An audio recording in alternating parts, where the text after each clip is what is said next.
Me voilà avec une nouvelle vidéo. Vous savez, moi je suis dans des groupes autant avec les professionnels qu'avec les parents. Il y a des choses qui se passent que les professionnels ont besoin de savoir comment agir et les parents ont aussi besoin d'entendre. En général, les parents, quand ils ont eu un premier enfant et que ça s'est très bien passé à la crèche, et quand ça se passe un peu différemment avec l'autre enfant, c'est forcément la crèche qui a un souci. En fait, c'est pour ça que je dis que dans notre métier, il faut savoir être clair avec les parents. Et ça, je m'adresse à tous les parents. Sachez que un enfant est unique. Il ne faut pas dire que parce que ça s'est bien passé avec votre fille, que forcément si ça se passe mal avec votre enfant, votre garçon, c'est que c'est la crèche qui a changé. Non, ça peut être la crèche, je n'en disconviens pas, mais l'enfant aussi est différent. L'enfant est différent. Si vous avez eu un enfant qui est... Bon, il y a des enfants qui sont calmes, qui ne bougent pas. C'est de leur nature. La nature est différente d'un enfant à un autre. Si vous avez un enfant qui bouge beaucoup, il va monter, il va descendre, c'est un explorateur, il est vraiment celui qui cherche, qui va, qui aime beaucoup aller vers les amis, qui ravit aussi les jouets des enfants. Des fois, les parents, on s'énerve. Parce qu'il a été mordu. Les enfants, c'est imprévisible. Les enfants réagissent selon ce qu'ils ont comme arme. En général, bon, je vois, les parents s'excitent beaucoup lorsque leur enfant est mordu ou se disent oui, notre enfant mord beaucoup. Et les parents font une focalisation sur les morsures des enfants, mais comme si c'était une catastrophe. Mais non, sachez que à l'âge de la crèche, les enfants n'ont pas encore la parole entièrement. Ils ont le geste, la morsure, c'est un geste pour dire non. C'est un geste pour dire je ne veux pas que tu viennes me toucher, je ne veux pas que tu voles mon jouet, je ne veux pas que tu approches de moi. Comme ils n'ont pas encore la parole, ils vont mordre, ils vont frapper, ils vont pousser.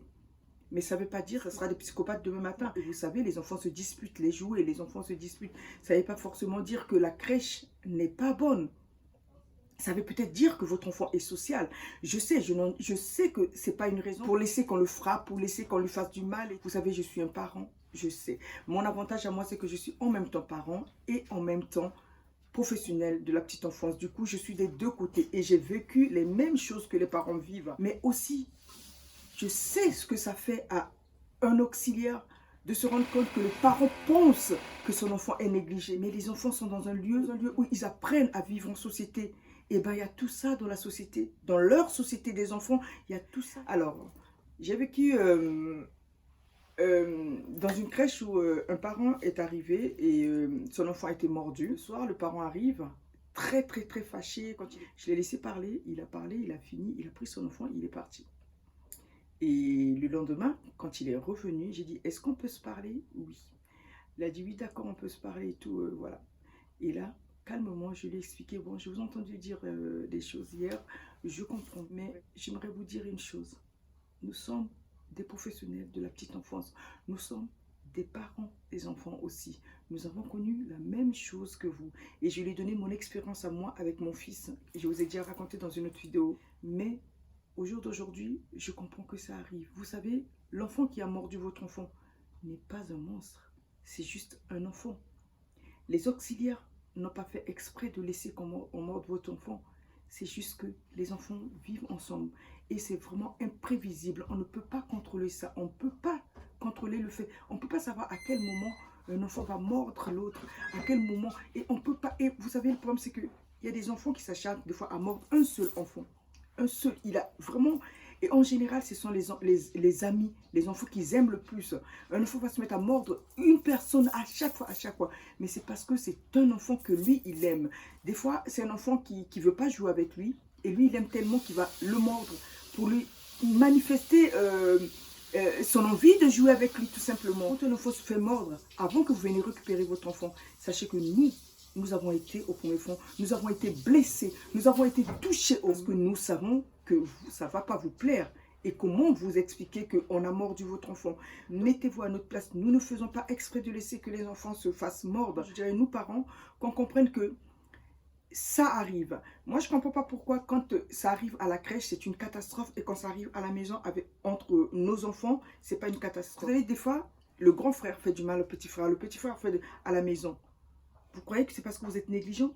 C'est parce que vous n'avez pas surveillé votre enfant. Mais non, ce qui se passe dans la tête d'un enfant, on ne peut pas le savoir. On peut que l'accompagner pour lui faire comprendre que non, tu ne dois pas le faire. Nous accompagnons les enfants comme nous pouvons. Parce que nous sommes des professionnels, nous avons les outils. Mais nous n'avons pas la baguette magique pour dire que aujourd'hui, les enfants ne doivent plus se battre. Aujourd'hui, les enfants ne vont pas se blesser. Aujourd'hui, les enfants ne... C'est ça le problème. En fait, de toute façon, c'est ce qui fait que l'enfant saura demain matin ce qu'il faut faire et ce qu'il ne faut pas faire parce que l'enfant apprend. Mais sachez que nous faisons de notre mieux pour ne pas qu'il y ait des blessures, des morsures. En fait, le cheminement de la morsure pour les adultes comme nous, il a fait mal à l'autre enfant. Mais pour un enfant, c'est tout un cheminement. La morsure veut représenter beaucoup de choses pour un enfant. Des fois, un enfant se met à taper les copains juste parce qu'il est fatigué. Un enfant se met à taper les copains juste parce qu'il est... C'est à nous, professionnels. Maintenant, là, je fais intervenir notre rôle autant que professionnel. Alors, autant que professionnel, lorsque nous voyons que l'enfant va un peu titiller les autres, frapper, mordre tout le temps, il faut prendre en charge cet enfant-là. Ça veut dire qu'il y a quelque chose, c'est un langage. L'enfant qui tape, l'enfant qui mord, l'enfant, c'est un langage, c'est quelque chose, c'est un message codé. Voilà. C'est un message codé qu'il faut savoir décoder pour accompagner l'enfant. Quand un enfant tape tout le temps. Vous avez, il y a des enfants qui, des fois, qui ont mal dormi, juste, ils sont très, très énervés, ils arrivent le matin, ils se mettent à pousser, à taper tous les enfants, parce qu'il y a quelque chose qui ne va pas. Ou alors, il peut arriver quelque chose, ça peut aussi être à la maison, papa et maman se sont disputés hier soir, il arrive, il est en colère, il va se mettre à taper tout le monde. Il peut arriver aussi qu'un enfant se sente délaissé à la crèche. Ils se sont délaissés et du coup, il ne sait pas comment l'exprimer, il va taper. Vous savez, vous allez remarquer, il y a des enfants qui frappent, qui mordent, qui poussent. Mais plus on leur reproche ça, plus ils le font. Des fois, c'est juste des enfants qui ont besoin qu'on s'occupe d'eux. Ils se sentent comme... Vous savez, dans la crèche, il y a beaucoup d'enfants qui sont fils uniques encore chez eux. Ils ont l'attention de tout le monde. Mais quand ils arrivent à la crèche, ils ne sont pas seuls. Il y a beaucoup d'enfants et ils sont noyés dans la masse. Il y a des enfants qui ne savent pas s'exprimer, qui ne savent pas prendre une place. Et du coup, l'enfant arrive, il n'a pas de place. Il ne sait pas comment se comporter. Il ne sait pas comment faire pour être le centre, pour qu'on fasse attention à lui.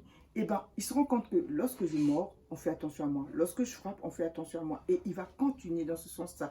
Et lorsqu'un enfant tape, mord, ça veut tout simplement dire qu'il faut vraiment accompagner cet enfant. Chercher à savoir pourquoi il mord, pourquoi il frappe, pourquoi il fait ça. Et vraiment l'accompagner, l'entourer. Et moi, je vais vous donner un exemple qui me fait vraiment plaisir. Nous avions un enfant, une petite fille qui frappait beaucoup, beaucoup, beaucoup, beaucoup. Toute la journée, mais c'était, elle mordait, elle frappait, mais elle griffait, mais c'était pas possible. Je me suis rendu compte qu'elle était très très serviable. Elle aimait faire des tâches. Et quand je faisais, par exemple, quand il faut faire la table, quand je la prenais, viens, on va faire la table avec moi. Elle était heureuse. Servir les autres, mais elle le faisait mieux que tout le monde. C'était elle qui mettait les assiettes et servait les autres parce qu'on faisait un tour de rôle. Quand c'était son jour de servir, je peux vous dire que ce jour-là, elle était la plus heureuse, elle faisait... Mais c'est juste un enfant qui a besoin qu'on lui confie les tâches.